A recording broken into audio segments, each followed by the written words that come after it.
Welcome, everyone, and thanks for tuning in to the Forgot to Save podcast, a twice-monthly gaming podcast where we go back and play the games that we always meant to and never got around to doing so with you, the viewers. I'm Mike. And I'm Stone. And if you're not already listening on SoundCloud, iTunes, Google Play, Stitcher, or YouTube, you can find us at any of those sites.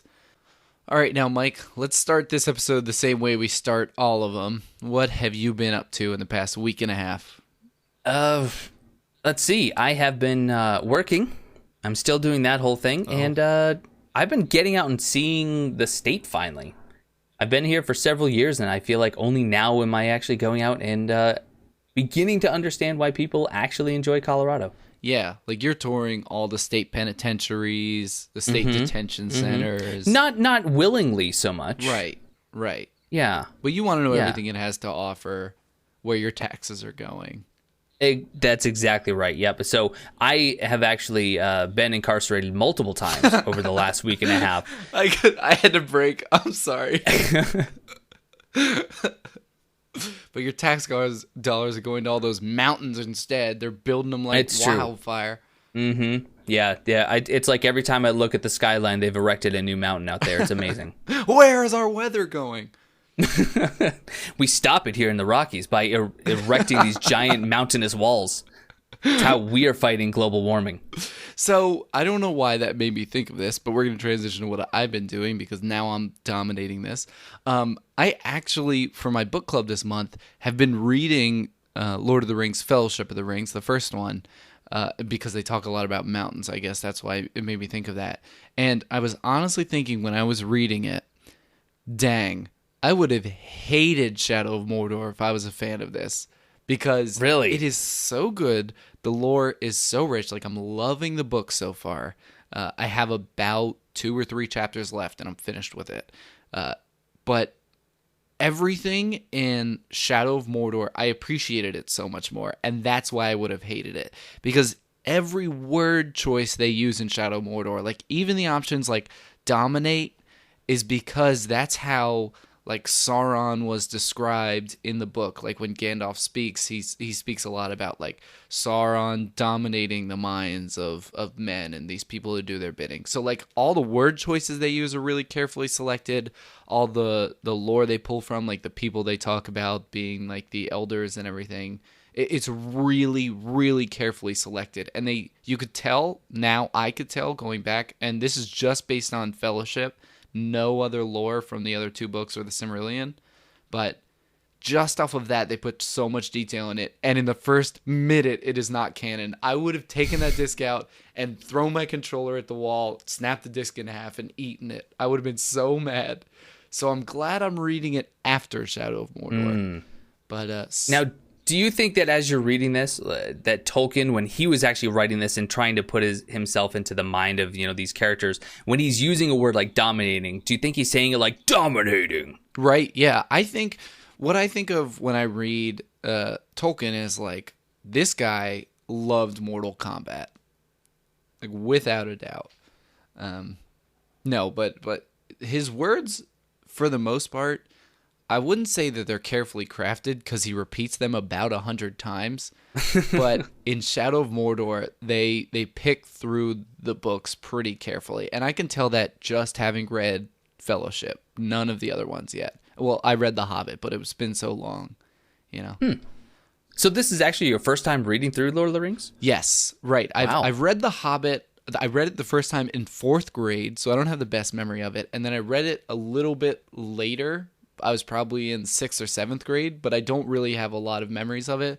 But the book club this month, we vote every month for a new book, and Fellowship of the Rings was chosen, and I will not argue with that. I've just like you said last week. Let's call them weeks because it's like a week and a half. But last week, that's fair. With Shadow of Mordor, you were like, it's the best game I never played.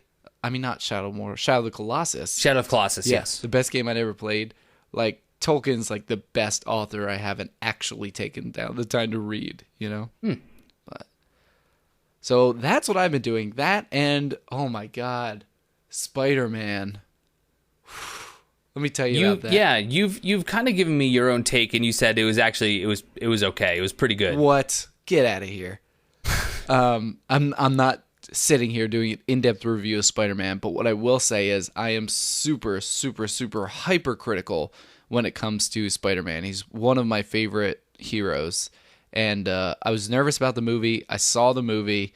I loved it. I have zero complaints, and that's a huge thing for me. I don't know if we've been doing this long enough for you to really understand how big a deal that is, but for me to not have a complaint about something is insane.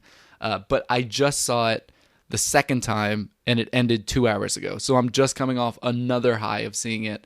And I'm actually disappointed in myself because, honestly, with the rate I watch Marvel movies, I should have seen it about 5 times by now. So I'm slacking, and it's one of the best Marvel movies made, period. I will not. Do you think that maybe...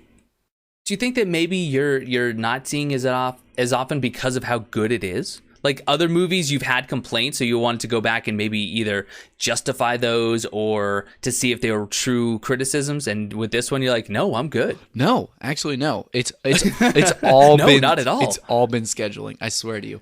But it is good that you mentioned that because confirmation biases. We've talked about this, and it comes up every time. And I think it's an important thing to bring up.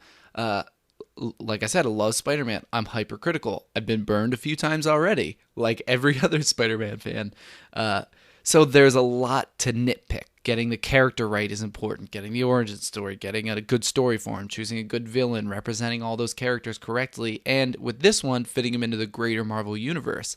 It's all really important. So I had all these preconceived ideas. You know, when they announced Tom Holland for the role of Spider-Man years ago before he wasn't even in Civil War, I watched all his movies that he had out at that time, and I was scared because child actors aren't typically fantastic. Right. So I had a lot that it had to overcome. I've been really hyped for this movie. I was trying to temper my expectations, but the closer it got, the harder it was to keep it under control. And for me to come out of that movie and not have any complaints is honestly like the best review I could give it, is that I had no complaints. I can't say anything but that. So wow. Yeah. Again, you even mentioned that you were going to look up tickets to fly out here if I wouldn't be able to go see it. I'm serious. If Prime Day didn't just drain me, I would I would honestly really be looking at flights to come watch it with you because it is that good. Oh, man. The fact that you haven't seen it yet, and I know you have a reason to not see it yet, but the fact that you haven't does break my heart a little bit.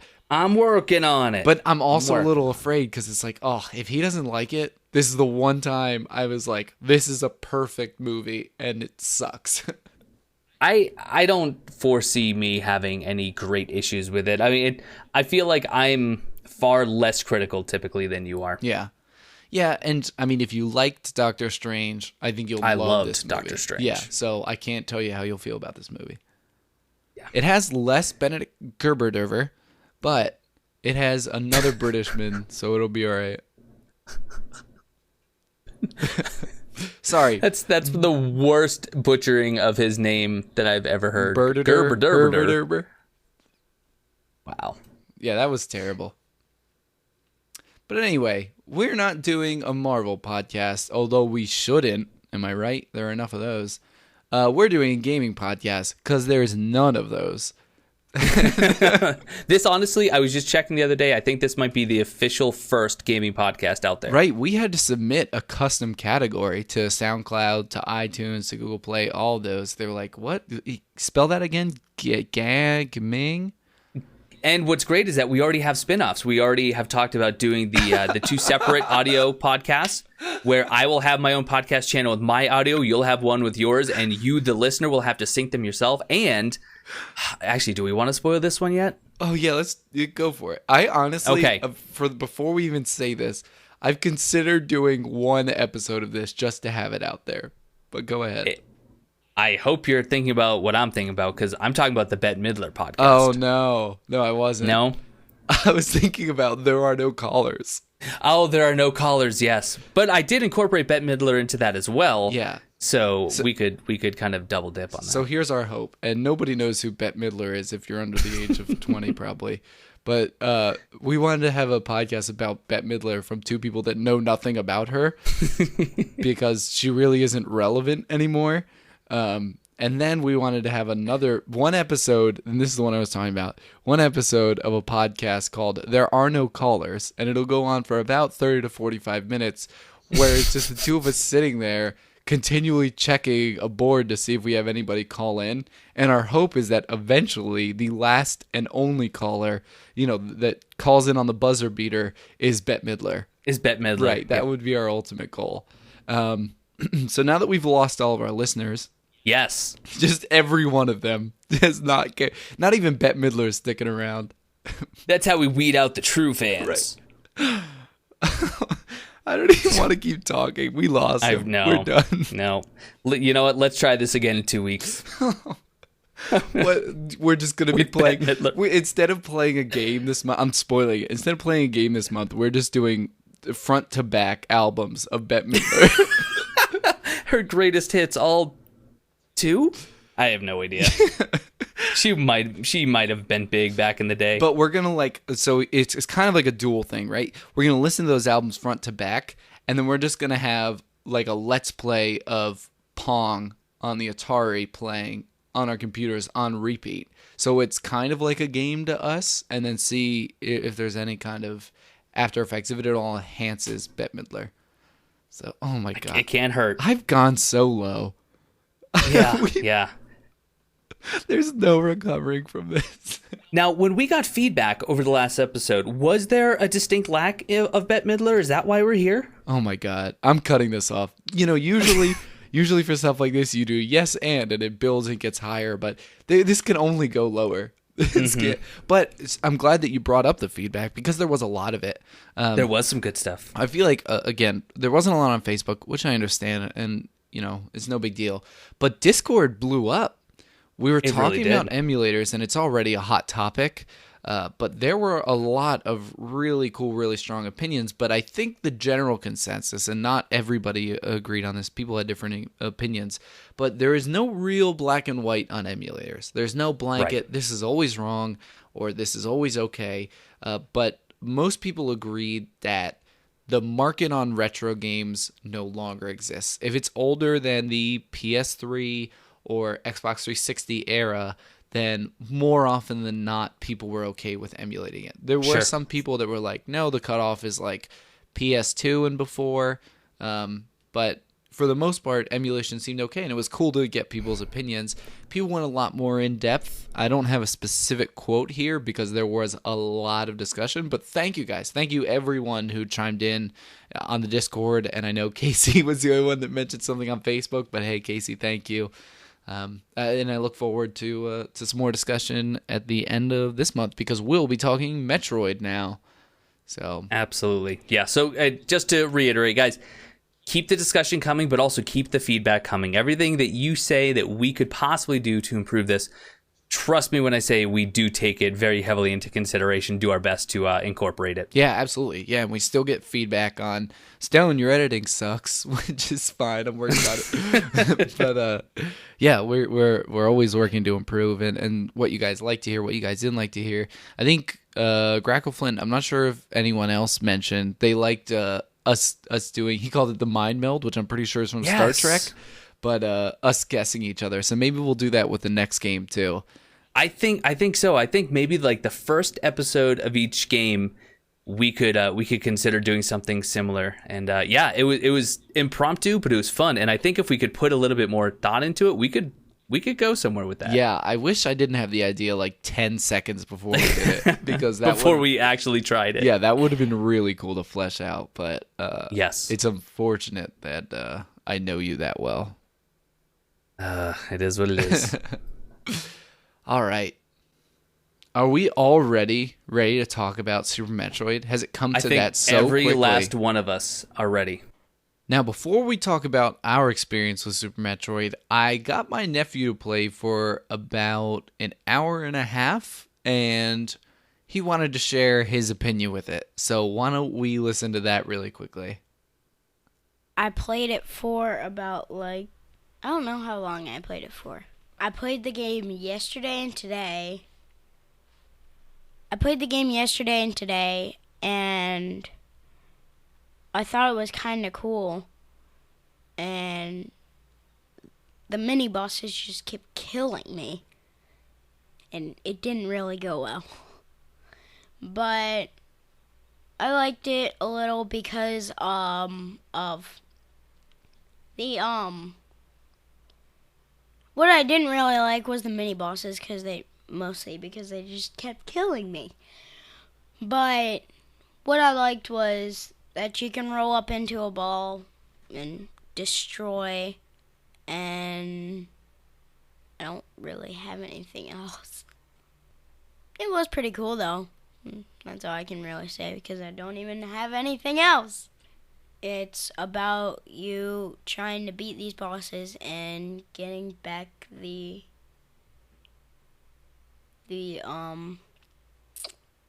Metroid ball? The Metroid ball, and yeah. All right. And there we are. I mean, I tried to get Stone to just call that an episode there because Dylan summed it up so nicely. It's pretty cool. Yeah. You roll up into a ball and destroy. Everything. Sometimes the mini bosses kill you. Yeah. So, two things I want to point out about this. Dylan is about Thelnar's age when he ran through it first. So, obviously, two types of people. But number two, I'm pretty sure Godzilla would give it the same review. If you asked him, he'd be like, I like that you can be a ball and destroy, but I died a lot. So, all right. Jeez. But let's talk about what we think.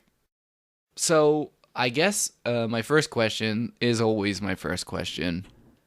Did you beat it? I did. Great. What was your clear time? I wish I had it on me. 7.5. Ooh. Guess what? Is that? Oh, what? 8:15. I wanted to make it sound like I was better, but I was not. You're terrible. I am. 8:15 is a terrible time, probably. You know what? I saw that and I thought it was, but then I realized like sometimes I just left it on pause to go eat, which isn't really a big excuse because how long does that actually take?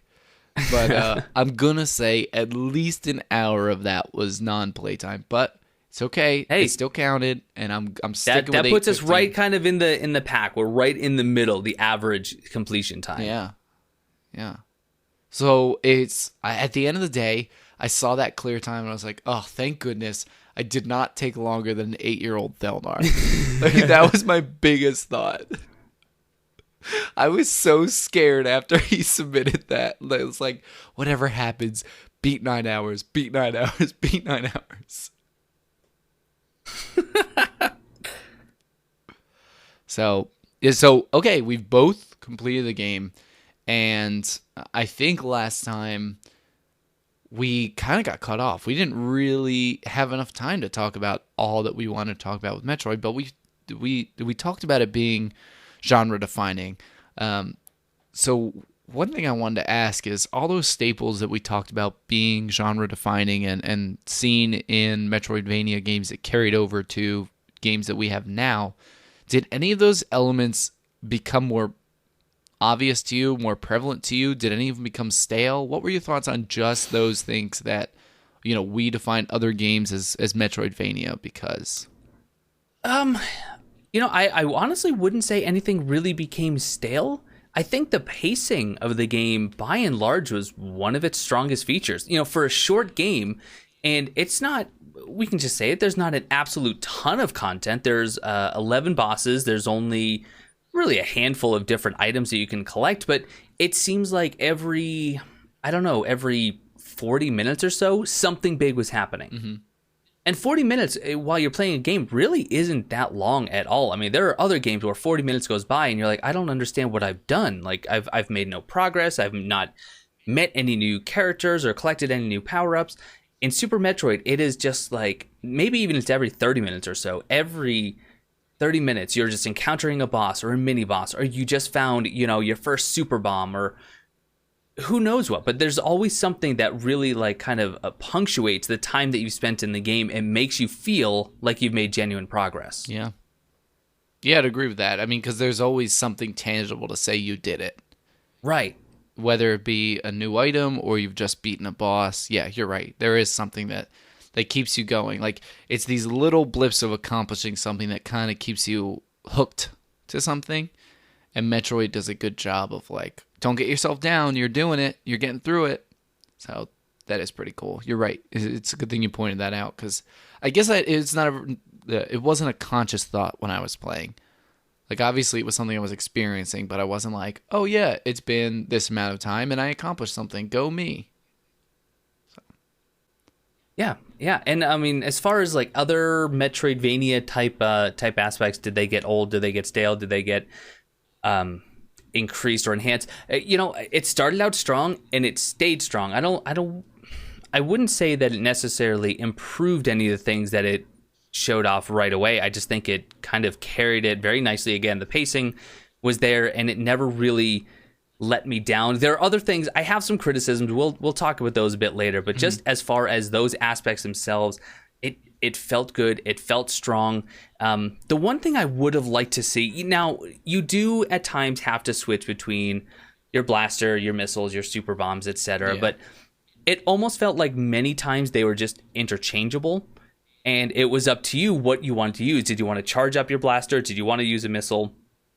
And in later games that have taken on the Metroidvania, especially something like Castlevania, the different items that you get play really important roles. Yeah. And I might be thinking too much Mega Man, but honestly, I did see a lot of Mega Man in this game as well. Yes, I felt it. Yeah, and I almost wish I had seen them utilize specific weapons and specific items against certain enemies to make it more of a logic puzzle at times. Yeah, the only time I really noticed, because like you said, your missile and your super missile, with the exception of obstacles, were interchangeable. When I fought bosses, I found myself using both and not caring which one I had selected. I didn't really notice a difference in the damage, but there was only one boss I can really think of, that Chozo statue toward the end when you go to fight Ridley. The second Chozo, yeah. Yeah, it drops out of the ceiling. If you use a super missile and you don't hit him square, he'll grab it and throw it back at you. But that is literally the only time where I thought the weapon selection mattered. So you're right, and I agree, because when I first started playing this game, I thought, yeah, this feels like Mega Man. Like the running, the shooting, the jumping. Like, at first when I was starting, that is the basis for which I built like my skill, quote unquote, before I got used to, like, because your D-pad to move is the same as your D-pad to aim. So that got a little difficult to manage. So I was playing it like Mega Man. Like, okay, I need to jump to hit this guy or duck to hit this one. But yeah, so I felt Mega Man. And you're right, I didn't really think about that. But I do wish the items had more weight other than puzzle solving, like which one I was using. Because, yeah, like Mega Man, it's pretty clear that you can make that work for your game. Especially as well as the beginning of this game did with its game design. You'd think that'd be easy to implement, but I'm not sure.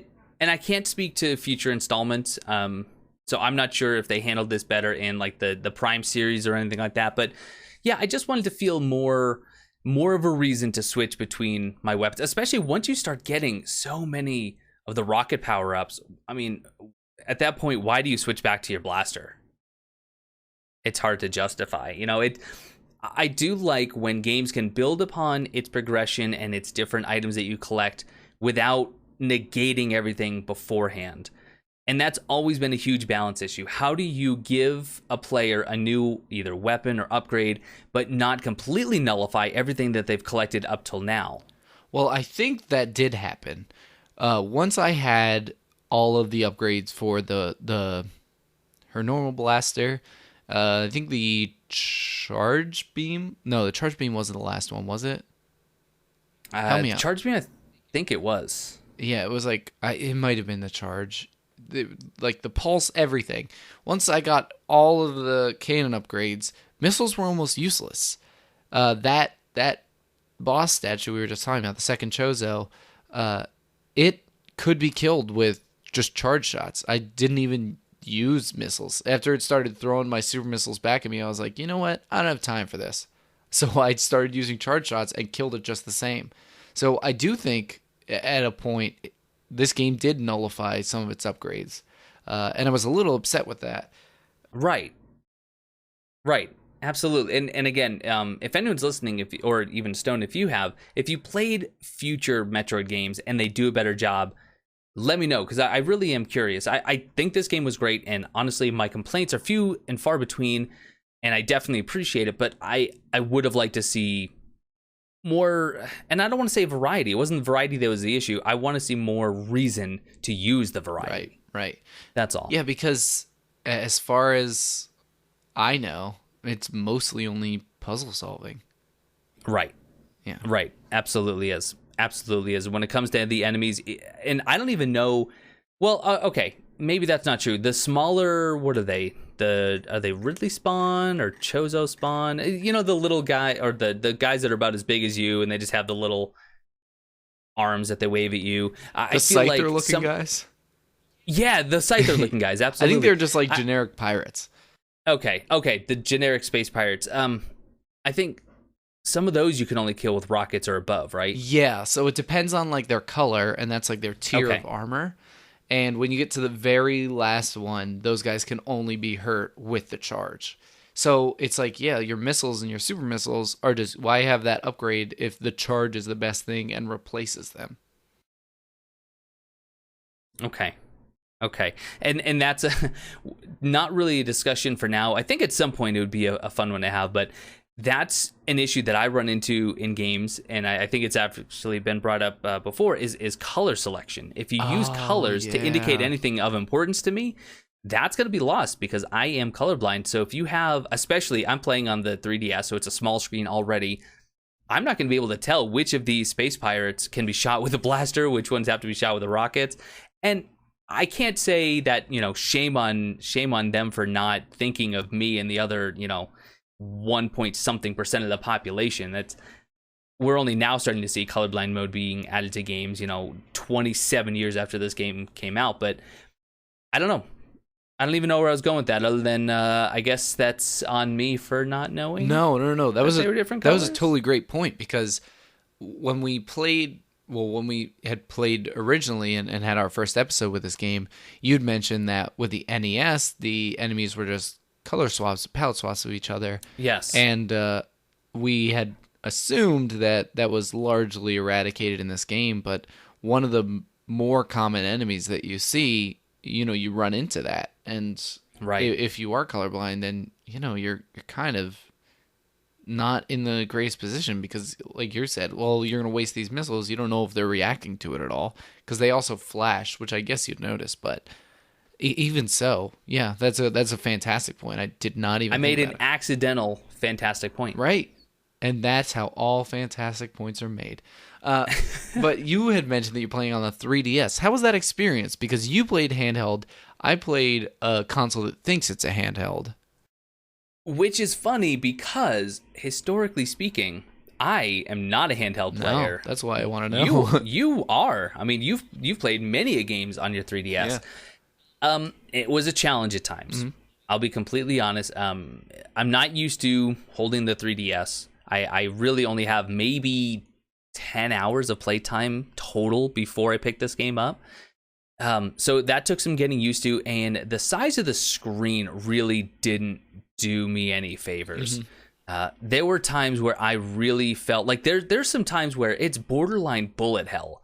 One room towards the end, right before Mother Brain, with the lava or acid, whatever you want to call it, and the projectiles coming everywhere, and you have to break through all these barriers. I hated it.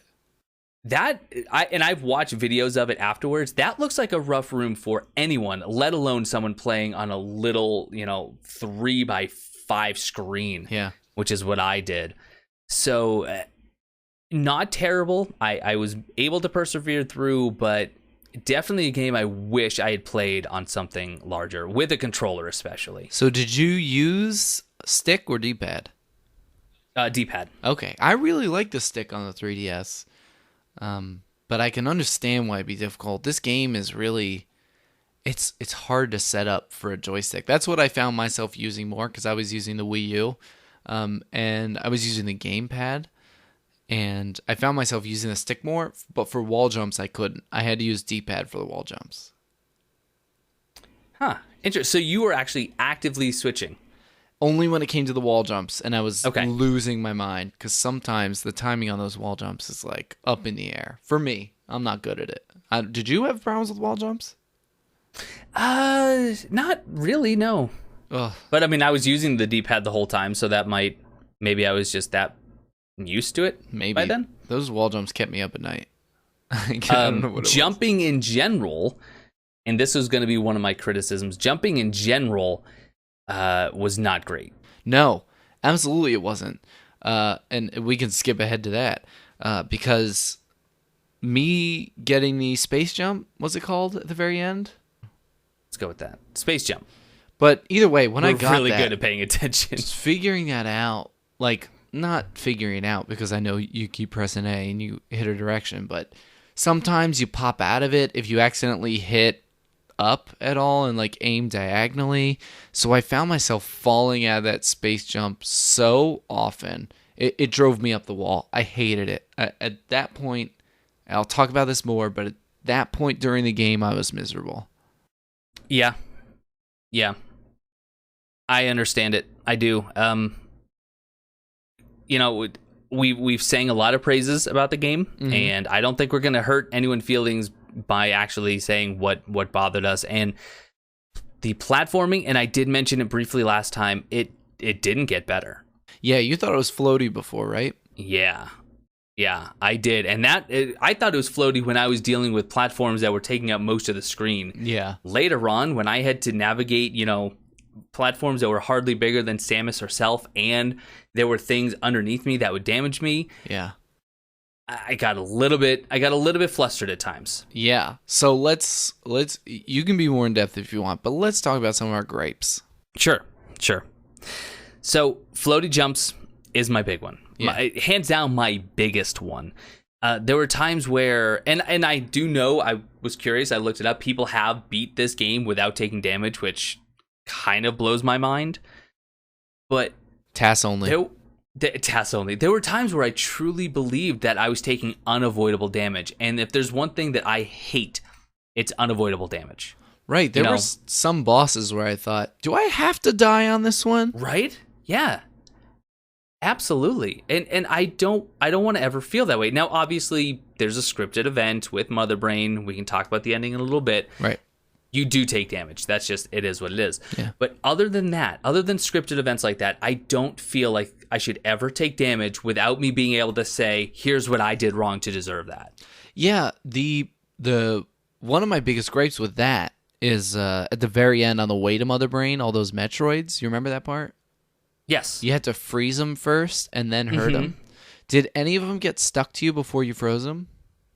No. Oh, if they get stuck to you before you freeze them, I could not find a way to get them off of you. I had to go back the room before. Really? And it got to the point where I was losing so much health, and I knew that the boss was coming up, that I, for the first time in the entire playthrough, this is the room right before the final boss, used save states. I don't know if the 3DS has them, but the Wii U has it, where if you press ZR, you can load or save a save state.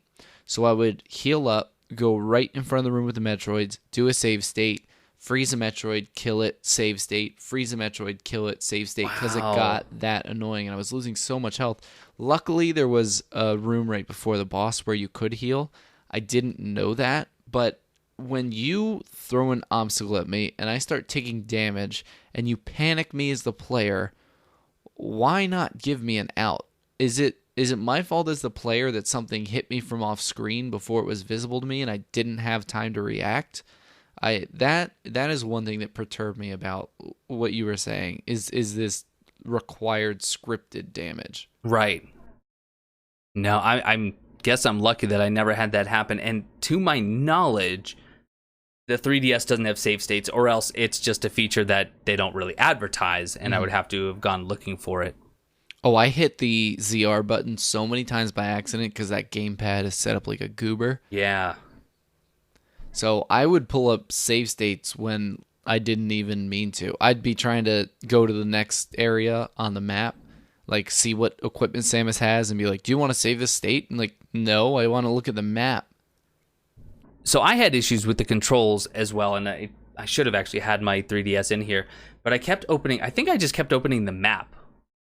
Like anytime I was trying to do one thing, and I think it was maybe even just jump. I did not like the button layout in general on the 3DS. I don't know if it was any better or if it was mappable on the Wii or the Wii U. No. It wasn't. What kind of 3DS do you have? The new.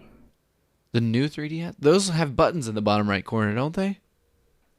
Buttons in the bottom right corner? The start and select. The old DS has like the home button in the middle and the start and select are right below the touchpad. I think with the new one, start and select are to the bottom right next to the touchpad. If you're not looking at 3DS, it's fine. But yeah, it might be just where you're resting, like the bridge of your thumb could have been hitting it. But yeah, there's no option to remap. And this is not a criticism about the game. This is only about, this being emulated through the eShop on the 3DS and the Wii U. But it does get annoying. It impeded some of my enjoyment of the game, that I would be playing and all of a sudden this would pop up and be like, no, I don't want to deal with this right now. Shut up. But no, the controls, I don't want to give it too much flack. I mean, this is, again, 27 years old, and I'm trying to judge it based on the era that it was in. And I know not too many games had, controller mapping at that point, but I could not, honestly, to this day, after putting in these 7.5 or so hours, I still don't feel like I have those controls down. No. They don't feel intuitive at all. And like I was saying last time, like, I don't really have the skill for these kind of games. It's something that escapes me. It's just, I don't know, I didn't grow up playing these kind of games. So I felt like I started out in a ditch that I never exactly climbed out of. And that problem was really emphasized pretty heavily with wall jumping. And I mean, it's a skill I just don't have. And I accept that that's on me as the player because, at the time, there weren't a lot of options as far as games like this. So you kind of had to get good. And it's a game meant to play through multiple times. So you get better. But I don't know, just me on this first playthrough playing what is, often talked about as one of the best games ever made, that kind of hurt my experience. And I think that's totally fair. It's, here's a question, and maybe I'm jumping the gun.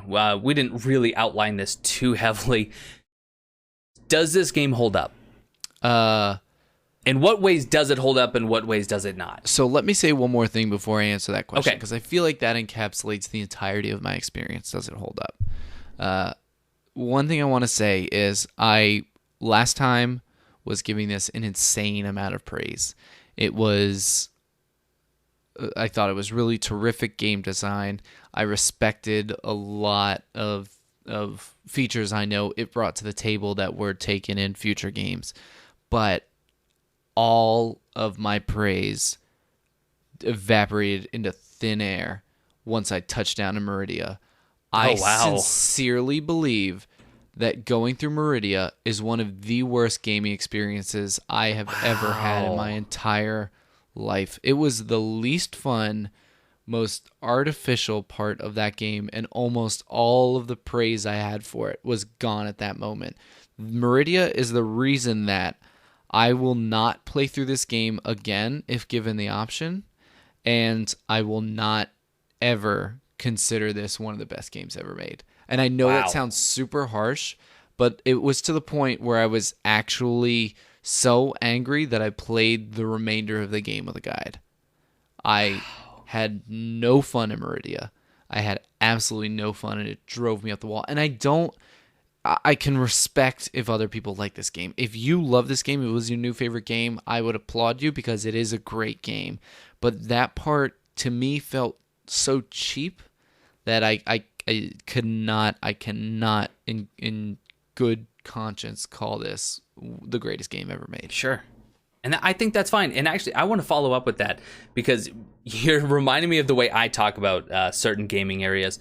If this area was optional, if you had no reason or if you had no need to go here and it just had some optional items, would it have impacted you? Would you consider playing through it again and just skipping it? I understand what you're meaning with your question, but in that scenario, it's a bit of a catch-22, right? If that area was optional, the game itself would have been too short for me. But Okay. Since it's mandatory, the game is not enjoyable at that point. So if I could amend it and say if that area was optional, but there was a fourth area more similar to the actual challenges presented in the earlier areas and weren't so artificial feeling, in my opinion. And when I say that, I mean a lot of stuff was thrown in there just to be an obstacle. Not that I felt like I was accomplishing anything in any way by skilled use of any of the new items I found or techniques I had learned traversing through any of the previous part. It was just that now you're underwater, now there's sand falling on you, now something's pulling you, now there's lava, now jump higher, now this enemy hits you from off screen and you can't kill it. You know, it was stuff like that killed it for me. So if the area was optional, would I enjoy it more? Yes, provided there was an actual fourth area that held up the integrity of the rest of the game. Okay. Fair enough. And the only reason I ask, as you and everyone else who's listening knows, Dark Souls is one of my favorite game series of all time. And can I guess? Go for it. Shrine of Amana? No, I love Shrine of Amana. That's the one that killed me. That's a lot of people have issues. I love it. I think it is absolutely beautiful and deadly, with just the right amount of challenge. Well, if you guys know Dark Souls, Shrine of Amana is kind of the Dark Souls equivalent of a bullet hell. Yes. The reason it is hard for me is because I'm impatient. So that's on me. And that is why I, like you, agree that Shrine of Amana is okay. Because that is on you as a player. That stuff isn't thrown out at you just to be like, here's an obstacle that you've learned nothing from. You know, they give you timed defenses you can take just by observing the enemies and complete it. So, sorry, I didn't mean to cut you off. No. That's fine. The area that I'm talking about, it is in Dark Souls 2. It's the Frigid Outskirts. It is an optional area in one of the DLCs, the second DLC, and it is truly, in my opinion, the worst area in a video game, period. And that is not hyperbole. I truly believe that. And at this point, and I'm a completionist, I want to see and do everything in a game when presented to me. To this day, I will play through that game and not go through that zone. And I also never do that. Out, yeah, you have like 100 characters in that game. I have a lot. And I have a lot of characters. All of it, yeah. Yes. But when it comes to that, if I'm playing with friends and we're co-oping, that's one thing. But if I'm playing solo, which is how I normally play, I will not go through that area. It is just that atrocious. And if it was a required area, if I had to go through the Frigid Outskirts to complete the game, just like you had to do with Meridia in Super Metroid, it would have taken that game down so very low for me. And now that you're saying that, it's kind of like rushing back to me. When that DLC came out, I remember you messaging me how much you hated it when it was shiny and new. So I think that also speaks to an area like that. And I like that you likened it to that, because I feel like, you know, with Super Metroid, it's hard to get a hold of if you don't have a Nintendo console that's being ported up to. So a lot of people might miss out on playing it if they never got to play it before. So maybe they have played Dark Souls 2 and can liken it to that. But I would encourage you guys to really take the time to understand my point of view here, because I feel like it's a real game killer, and that's the last thing. That's the taste that was left in my mouth. And I look now at Metroid with disdain, kind of. And I still, when we first played through it, I have that high opinion of it. Some of it has been altered, and regretfully so. But I think in a few months' time, I'll look about it with the fondness of this is everything it did for games, but I'll still never want to play it. Interesting. And I, for the record, I didn't love Meridia. I didn't have the amount of disdain that you have for it. I get it, because everything you said is completely logical and makes sense and would be valid reasons to hate it. I don't know what it was. It didn't. And maybe it's the Shrine of Amana thing all over again, whereas I just for some reason I didn't end up struggling as much. Yeah. I don't know what it is. And I mean, it could have been, I was just having less fun because I'm bad at it. Because I am bad at this game. And I'm willing to admit it. I know that I'm not the most skilled player. But even when I was bad, I was having fun before. Because these were puzzles I was learning to figure out with new equipment I got. But some stuff in Meridia was just silly. Like, I would use my scanner almost everywhere to find cracks in walls and stuff. And sometimes not even see them, and then I'll run up against a wall by accident and all of a sudden be going through it. And I'm like, right. What? How was I supposed to know this? This isn't fun. You didn't teach me anything. I got lucky. Like, that's not the way to make a player feel like they've accomplished something. I don't know. Everything I said about game design for Metroid before holds up for all the areas that aren't Meridia. And if I'm being dramatic, that's totally cool. I apologize. A lot of people like this game, and you know what? Meridia, someone out there loves Metroid because of Meridia. And if you do, that's great. It's not for me. I'm sorry that I may have stepped on your childhood dreams. I'm glad you enjoy Metroid. It is a phenomenal game. It's just not the game for me, and it will continue to never be the game for me. That's fine. That's one thing that we've been uncovering through this podcast is obviously we knew that not every game was going to be for every person, but I am a little surprised. I am a little surprised just because of, you and I both came in almost with universal praise a week ago, or 2 weeks ago, and now that has been drastically changed. And it's sad because it's been sullied by, I wouldn't say a small portion. I mean, it's almost, 25% of the game itself. But it is only one part of the game, and that one part was just so poorly, conceived in your head that it's actually made it, I wouldn't say unplayable, but almost unplayable. Right. I mean, I definitely won't be doing another playthrough. But that leads into the question you had asked, does this game hold up? Yes. And that is maybe where I want to ask to people who played it previously, does this game hold up? Because maybe I'm not the best one to judge. Maybe Meridia was really fun at the time because games like that may have used artificial difficulty, and it was accepted just because that's the way games were at the time. So, I don't know. I never played the game back when. So maybe people who played back then think of this game with fondness because that's just the way things were. I don't know if I'm the one to tell you, does this game hold up? Because as of right now, I would say no. But I don't have the before and after to compare to. So I don't know. I'm not best qualified to tell you, does the game hold up? To me, 3/4 of the game hold up. I don't know, what do you think? And I can't really speak with any degree of professionalism because I'm the same way. I didn't play this 27 years ago or any before 2 weeks ago. Yeah. So I can only speak to, does it hold up to other games today? And that's a tough pill to swallow. It's honestly, I will say this. I can look back to the era when this came out and say, this is a good looking game. Yeah. I think aesthetically, it holds up only in comparison. But the combat is fine. I'm not going to write home about it. I didn't have any major complaints other than what we talked about earlier with the variety of items and when to use them. Platforming is not well done. The platforming is atrocious. In an era of platforming. Yeah. Yeah, in an era of platforming when you have so many, look at what Super Mario Galaxy is a great example of a fantastic platformer.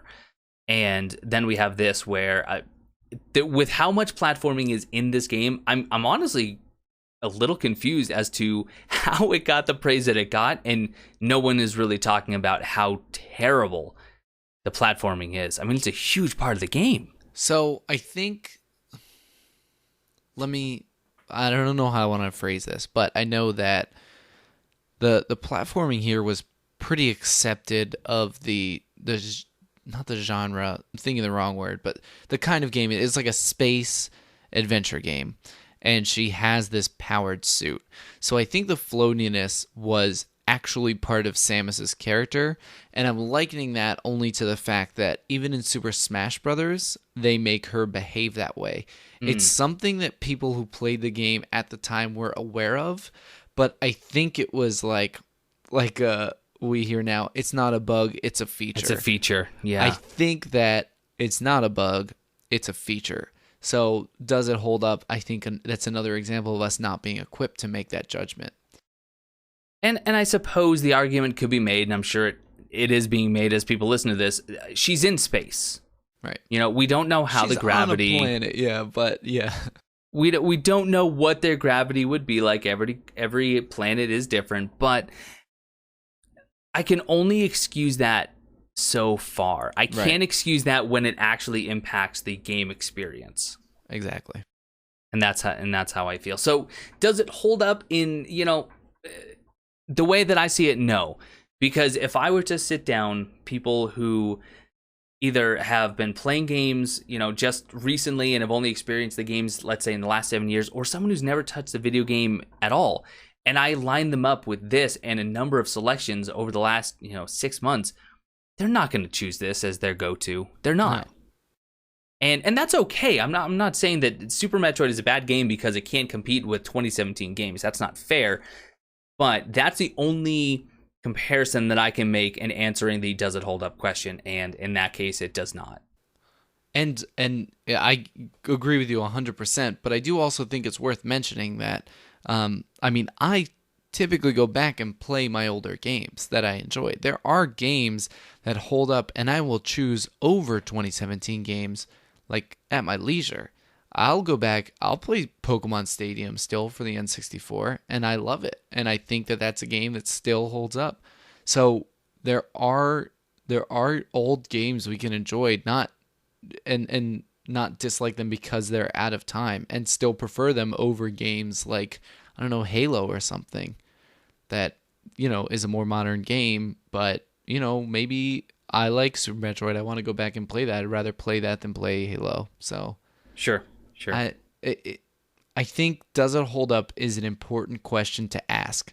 I think we've established that we're not the two best ones to answer that, but I think it shouldn't just be weighed in does it hold up only for its time. Right. Does it hold up even compared to 2017 games? Because as it stands, if you gave me this and Shovel Knight, which is just kind of a rip of it, I'll choose Shovel Knight 10 times out of 10. Absolutely. And even so, and then here's another comparison. If you gave me Mega Man 2 and Shovel Knight, it might be like 60-40 Shovel Knight, but I'm still considering there's going to be some times where I want to sit down and play Mega Man 2, And that is a game as old as this, if not older. And I think one metric that we can use to say that it does hold up in some respects, and we did touch on this last time, is the huge community that still surrounds this game. Absolutely. Absolutely. I mean, it is massive. AGDQ, it is the biggest game every year. It is the biggest moneymaker every year. Mm-hmm. And people look forward to it every time that marathon comes around just to look for the save the animal, kill the animal debate. And yes, we'll talk about that very, very soon. But there's thousands of people who will tune in just to watch people run this 27-year-old game because it's been so broken by the speedrunning community. But yeah. In that respect, yeah, I mean, I don't know. I guess you could look at it. Does it hold up? It's such an open-ended question. Yeah. I will say during SGDQ, I did not watch this game. And specifically, I chose not to watch this game because I've seen Super Metroid runs before, and I don't remember any of the content. I just remember, ooh, he's going fast. But I forgot that Mother Brain was the last boss, and I hadn't beaten the game yet. I think I only had 2 big bosses down, and I did not want to spoil the ending for myself. So I did not watch it for SGDQ, but I do really enjoy watching runs of this game. Mm-hmm. Yeah, especially when there's good commentary and people can really, really speak to the history of this game. It's a lot of fun to watch, and I'm glad that I experienced it. I probably won't play it again, and it's not because of the experience I had, like you. It's just that I enjoyed it. I see why people really loved this when it came out. It's just a game that it didn't do enough for me to warrant more time. Yeah. Put it on the shelf, let people know you've been interested in it, and let them enjoy the fact that you have common ground. but it's not one to pick up again. Yes. I feel that way. And, I don't mean to step on anyone's dreams. If you love this game, please keep playing. I love that you love this game, but it's just not for me. But let's talk about the end a little bit. The end. So are we talking how the game ended, the final boss? Yes. Yes. I love the final boss. Yeah, Mother Brain. I love the final boss, but I love the the cinematics behind the final boss. I love the implication. All right, hold on. Hold on. Always sunny. No, that's all I thought. But the implication is there. No, my chinchilla just started running. Okay, he's done. So for those of you who don't know, Mother Brain, final boss, and there are 2 phases.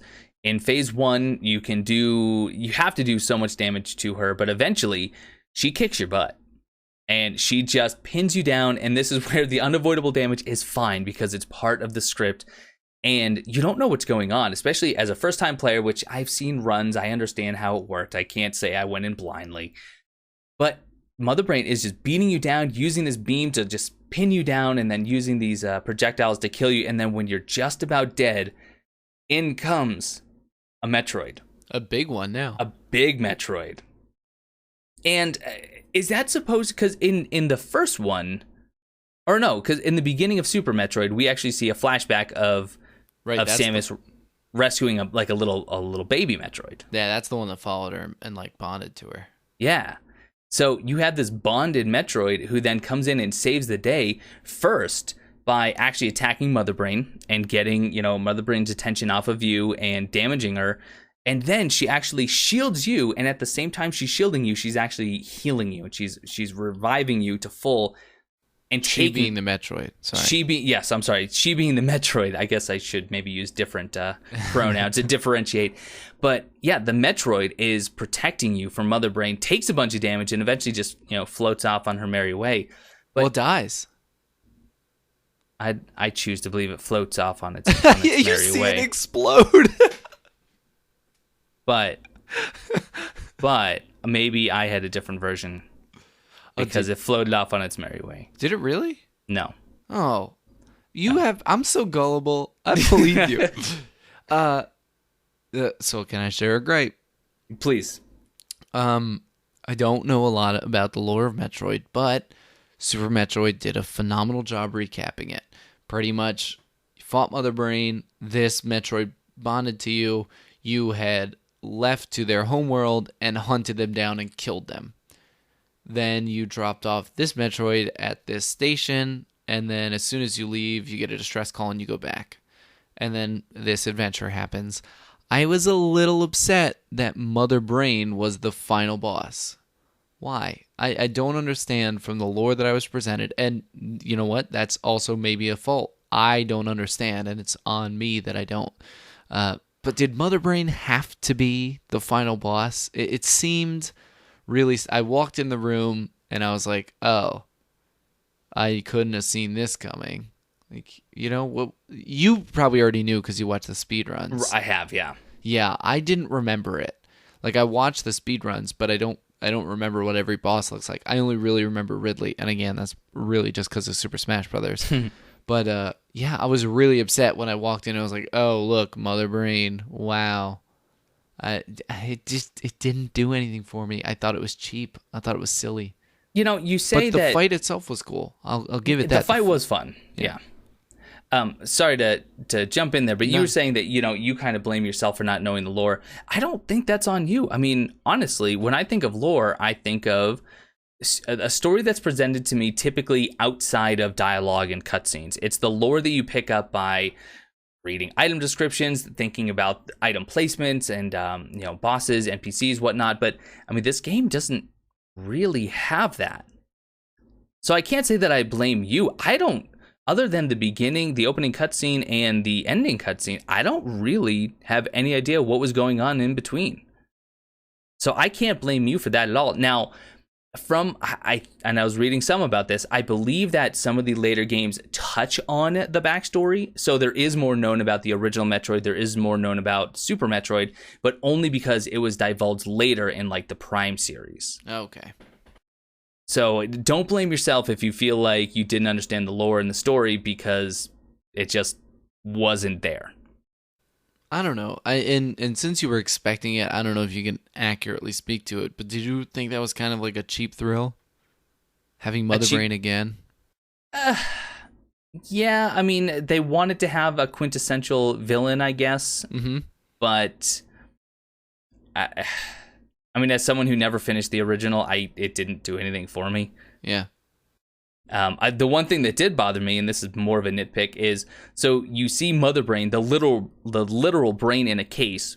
You break the case, the brain flies off into the next room, and then suddenly the brain attaches itself to a Tyrannosaurus Rex out of the floor. Yeah. I mean, that part made sense to me because I was already on LSD. No, but I thought that part was silly. It was at that part. It was like there's nowhere to go but up. I thought Mother Brain was such like a cheap choice to put in there because, like you said, she's a brain in a jar. So why bring this boss up to the next one? You know? Right. Yes. I didn't understand how she got there. It wasn't really explained, and these Metroids were somehow repopulating. I had assumed that it was because this Metroid broke loose because Ridley stole it. We had seen, I forget what the name of the boss was in that long hallway, but after you beat him, you go into a room and you see that the case holding the Metroid had been broken open. So the Metroid is free somewhere on this planet. I had assumed it had, maybe it was like a sponge where it could reproduce by itself, and just so long as it had the food source. So I assumed it broke loose and started repopulating, and that's why all those Metroids were popping up at the bottom. But then, we actually go down there. I was like, oh God, please don't be Mother Brain. It came to the end. I was like, it's Mother Brain. Go figure. That's why there's all these Metroids. It doesn't explain it. Samus went to their planet to kill all of them, yet here they are thriving because they have a leader. Yeah. It was like you said, there's not a lot of lore, but what they did have, they already kind of threw out the window. And I'm sure they spent future games retconning it, but that's fine. That's fine. The final boss fight was fun. I just wish it was reskinned at least, And that's fair. I might feel that way if I didn't know. I mean, I know that Mother Brain had been featured before, but I had never seen it. I had never played it. Right. So I don't know. Maybe I'm being too lenient on it. That does happen with me from time to time. That's but fine. I think it was more so just I got a little excited to see the Metroid come in and save the day. Yeah, no, that part was awesome. That part was pretty fantastic. I was mad at first that I couldn't avoid that beam, and I was like, well, I guess I'm just going to die here. And then it's like, oh, this is scripted. Okay, this is cooler now. But yes, that Metroid coming in and saving the day was super cool. If it had to be Mother Brain, it was a really cool way to end it. Yes. But I mean, as the game wrapped up, it was cool to get the little blurb at the very end. It's like Samus did it, because I feel like I think Samus was honestly the coolest part of this whole game for me. As much as I didn't like Meridia, going through all these difficult terrains and all the equipment she had, to use so readily, I thought was really cool for her character. Like, her character can just take on any obstacle and use everything within her power and complete everything she needs to do in order to get the job done. So I thought it was really cool. I mean, she is, I'm saying it and I expect flack, but she is cooler than Boba Fett and has had more time to develop than Boba Fett. So why do people like Boba Fett so much when Samus is available? Do you think that Samus could have played Boba Fett? I don't know how she is as an actress, but maybe a little. George Lucas loves to remaster everything. Maybe we could just get a remaster where Samus is standing in the background when Darth Vader's picking out the bounty hunter, and he was like, "I'll take the second best for the job," and then chooses Boba Fett. Did you like that Darth Vader impression? I'll take the second best for the job. That was probably perfect. Yeah, James Earl Jones doesn't have anything on this. But you know who I would cast as Samus? If there was like a Samus movie, you know who I would cast? Who? Bette Midler. Bette Midler. You know, I don't want to say that she's in talks, but I heard that she's not. Way to bury the lead. All right. Well, again, Bette Midler has destroyed our discussion. Mm-hmm. Closing thoughts on Metroid, or will we lay it to rest like the grave of a giant heroic Metroid? I'm just gonna summarize real quick. Again, super glad I played it. I overall enjoyed it. I have no big regrets. My complaints are fairly minimal, and I could overlook them to get through this playthrough. Unlikely I'll ever play it again. Unless, honestly, I would... This is a game I would actually say okay to a remaster to. Or a remake, I should say. A true remake. So, yeah, for as many gripes as I had, I'm ecstatic that I played this. This is an experience I'm happy I can cross off the list. I'm glad we did it for this podcast, especially because I had so much to say in the beginning, and I don't regret I said any of those. I do regret that I had to renege on some of them. But all that being said, I think I would enjoy playing some of the 3D Metroid. I would probably play, what's the one for GameCube? I think it's Hunters, but I'm not sure. Prime, maybe? I think it was Prime, Metroid Prime. Yeah, I think I would play that one, and I'm not going to say enjoy it, but I would give that one an honest college try after playing this game. So, yes, the Metroid series is great.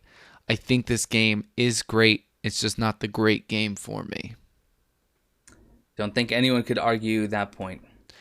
But will our next game be the one for me? Because the next game, you wanted to play something newer, and it's something neither of us have played. It is a new game, came out last year, 2016? Yep, October 28th, 2016. It is a sequel, but you probably 900% don't have to have played the first game to understand the sequel, because the first game had no story. Mike, what's the game we're playing this month? For better or for worse, and possibly against our better judgment, at least the judgment we had months ago, we are actually going to be playing the single player and multiplayer of Titanfall 2. Titanfall 2. I didn't see that one coming.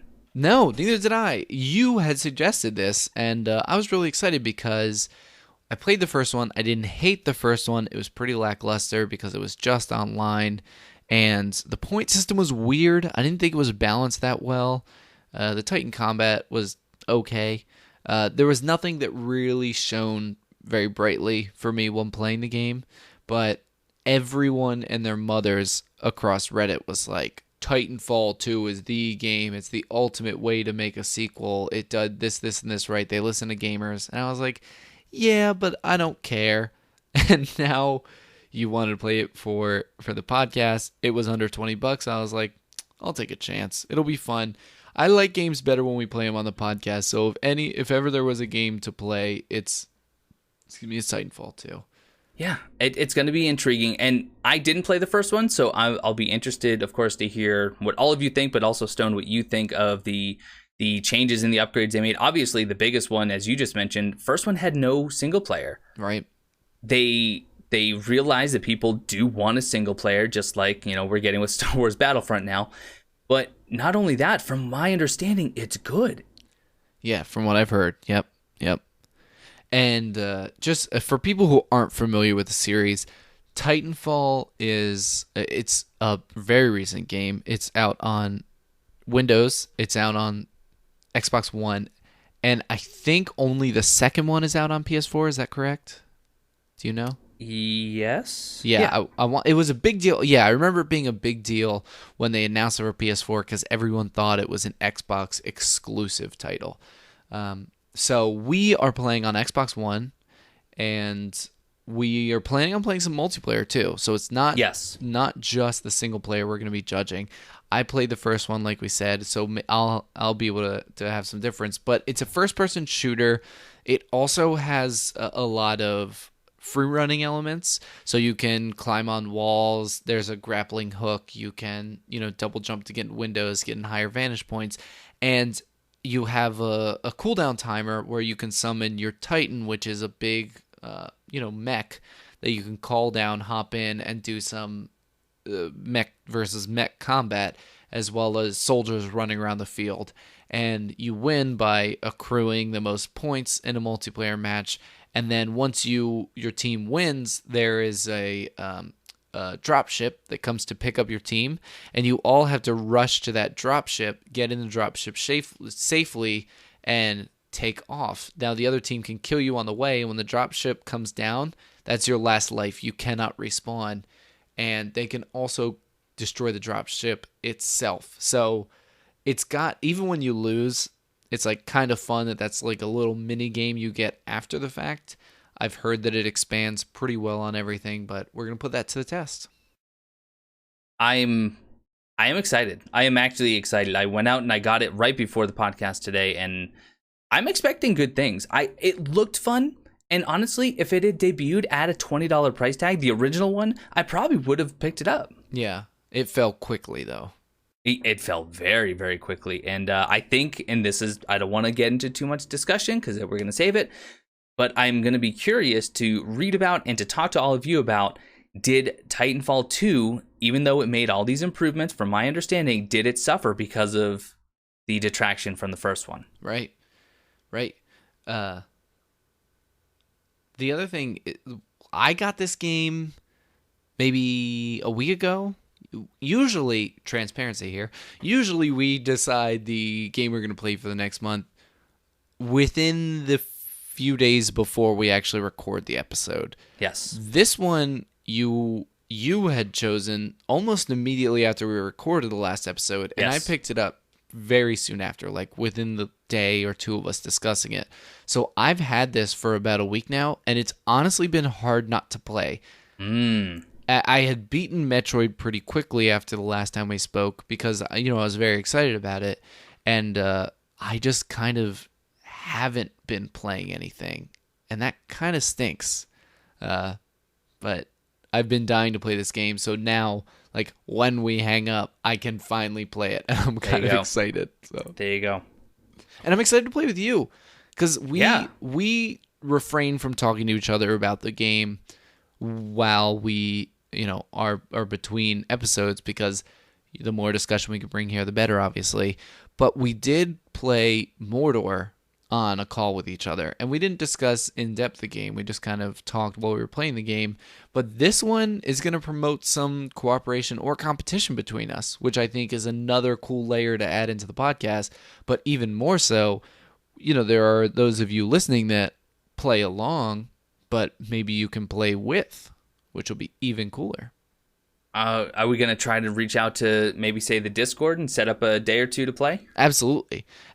And that is a great reminder that all of the discussions will take place on facebook.com/forgottosave, or you guys can click the Discord link in the chat below. Discord is free to sign up for and download, and there's a server with a lot of people on where most of our discussion takes place, but also our gamer tag information will be in there for you guys to play along with us. So please, please, please come join us. We would love to hang out and chat with you, and we can make fun of Mike together, and it'll just be a blast. Yes, we can. And guys, we don't do this to hear ourselves talk, so please get involved. We'd love to hear from you as well. Absolutely. Jeez, I hate closing these out. I look forward to doing these so often that it's just so sad to see them go. But offline, once we wrap this up, if you wanna keep talking about your favorite Midler moments, I'll stick around. Oh, we can have a nice Midler light while we talk it over. Maybe have a nice Midler life crisis. Stretch. And bye. End of episode. Just end on stretch. No, but thank you guys so much for listening. I'm sorry that we talked about Ben Midler once, let alone the 8 or 9 times we did. I love the discussion that went on in the Discord. Thank you guys so much. We're going to talk about it a little bit more and hopefully get some feedback from you guys with playing Titanfall 2, because I cannot freaking wait to play this game. I hope we're gonna enjoy a modern game as much as we enjoy this retro game, if not more so. So I don't know. Absolutely. As always, this has been the Forgot to Save podcast. Thank you guys so much for listening. I've been Stone. And I've been Mike. And we will see you guys on the next episode, which is August 1st. Bye.